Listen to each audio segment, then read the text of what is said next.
अस्सलाम वालेकुम। हमारे डाइजेस्टिव सिस्टम में एक ऑर्गन प्रेजेंट है जिसे पेंक्रियाज कहते हैं। पेंक्रियाज हमारे फूड की डाइजेशन में रोल प्ले करता है। आज की इस वीडियो में हम पेंक्रियाज के स्ट्रक्चर और फंक्शन पर बात करेंगे। पिंक कलर का ये ऑर्गन यानी पेंक्रियाज दिखने में काफ़ी इलोंगेटेड है। पेंक्रियाज स्टमक के पीछे और एब्डोमेन की लेफ्ट साइड पर प्रेजेंट होता है।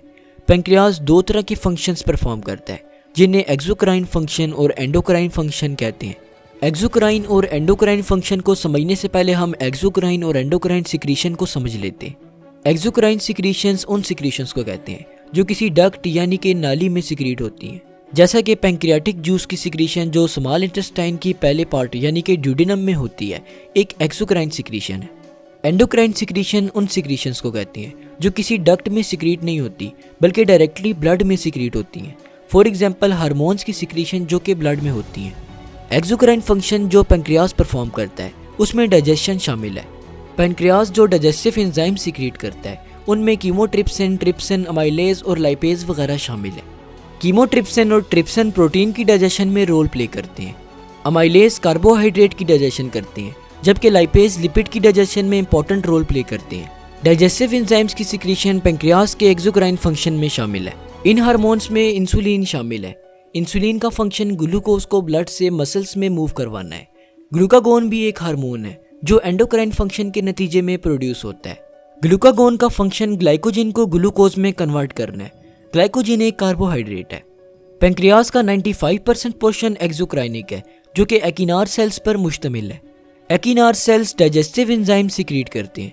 एकिनार सेल्स डक्ट्स यानी कि नालियों के साथ जुड़े होते हैं और ये नालियाँ स्मॉल इंटेस्टाइन के पहले पार्ट यानी कि ड्यूडेनम में ओपन होती हैं। पेंक्रियाज में एक स्पेसिफिक टाइप के सेल्स प्रेजेंट हैं जिन्हें आइसलेट्स ऑफ लैंगरहैंस कहते हैं। आइसलेट्स ऑफ लैंगरहैंस वो पेंक्रियाटिक सेल्स हैं जो एंडोक्राइन फंक्शन को परफॉर्म करते हुए हार्मोन्स की सिक्रीशन करते हैं। आइसलेट ऑफ लैंगरहैंस में फर्दर 4 टाइप्स के सेल्स प्रेजेंट होते हैं जिन्हें alpha cells, beta cells, delta sales और सी सेल्स कहते हैं। अल्फा सेल्स ग्लूकागोन सिक्रीट करते हैं जबकि बीटा सेल्स इंसुलिन सिक्रीट करते हैं। डेल्टा सेल्स एक स्पेसिफिक हार्मोन सिक्रीट करते हैं जिसे सोमैटोस्टैटिन कहते हैं। सी सेल्स आइसलेट ऑफ लैंगरहैंस के वो सेल्स हैं जो कोई प्रॉपर फंक्शन परफॉर्म नहीं करते। चलिए अब बात करते हैं पैंक्रियाटिक डिजीजेस पर। पैंक्रियाटिक डिजीजेस में पैंक्रियाटाइटिस डिजीज पैंक्रियाज की इन्फ्लेमेशन को कहते हैं। पैंक्रियाटाइटिस एक ऐसी डिजीज है जिसमें पैंक्रियाज बहुत ज़्यादा स्वेल कर जाता है। डायबिटीज मेलाइटस एक बहुत सीरियस पैंक्रियाटिक डिजीज है। डायबिटीज मेलाइटस एक ऐसी कंडीशन का नाम है जिसमें पैंक्रियाज के बीटा सेल्स इंसुलिन प्रोड्यूस नहीं करते। इंसुलिन हमारी बॉडी का ब्लड शुगर लेवल रेगुलेट करती है और जब इंसुलिन प्रोड्यूस नहीं होती तो ब्लड शुगर लेवल रेगुलेट नहीं हो पाता। डायबिटीज मेलाइटस के पेशेंट को आर्टिफिशियल इंसुलिन दी जाती है और इस तरह वो डिजीज पर काबू पा सकते हैं। तो होप्सो आपको पैंक्रियाज के बारे में कुछ ना कुछ ज़रूर नया जानने को मिला होगा। अगर आप पैंक्रियाज के बारे में मज़ीद जानना चाहते हैं तो हमारी पैंक्रियाज पर बनाई गई सेकंड वीडियो को ज़रूर देखिएगा। इसके अलावा हमारे सेकंड यूट्यूब चैनल साद खान टीवी को भी ज़रूर सब्सक्राइब कीजिएगा। तो बस आज के लिए इतना ही, मिलते हैं नेक्स्ट वीडियो में। तब तक के लिए अपना ख्याल रखिएगा। अल्लाह हाफिज़।